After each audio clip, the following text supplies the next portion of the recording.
দেশে বিভিন্ন আসনে মনোনয়ন পরিবর্তনের দাবিতে বিক্ষোভ কর্মসূচি ও গণজমায়েত করেছেন বিএনপির নেতাকর্মীরা। ডেন্টিস্টের পরামর্শ নাও নতুন কোলগেট অ্যাক্টিভ সল্ট।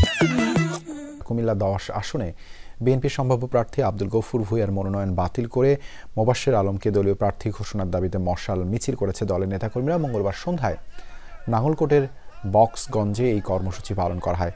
দাবি আদায় না হওয়া পর্যন্ত টানা আন্দোলন চালিয়ে যাওয়ার হুঁশিয়ারি দিয়েছে নেতাকর্মীরা। কুষ্টিয়া 3 আসনে বিএনপির কেন্দ্রীয় নির্বাহী কমিটির স্থানীয় সরকার বিষয়ক সম্পাদক সোহরাবউদ্দিনকে মনোনয়ন দেওয়ার দাবিতে মহাসড়কে মিছিল করেছে স্থানীয় নেতাকর্মীরা। সন্ধ্যায় মধুপুর বাজার এলাকায় খুলনা কুষ্টিয়া মহাসড়কে মশাল মিছিল করেন তারা। এ সময় বন্ধ হয়ে যায় যান চলাচল।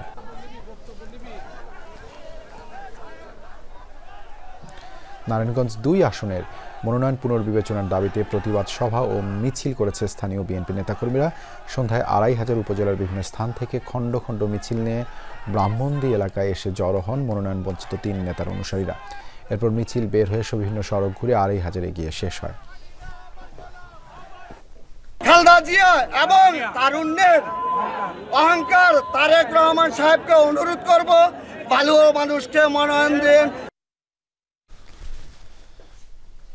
সিরাজগঞ্জেও মনোনয়ন পরিবর্তনের দাবিতে মানববন্ধন ও বিক্ষোভ মিছিল হয়েছে। বিকেলে উল্লাপাড়ায় মিছিল ও মানববন্ধন করে দুর্গানগর ইউনিয়ন বিএনপি নেতাকর্মীরা। এ সময় তারা সিরাজগঞ্জ 4 আসনে মনোনীত প্রার্থী এম আকবর আলীকে পরিবর্তনের দাবি জানান।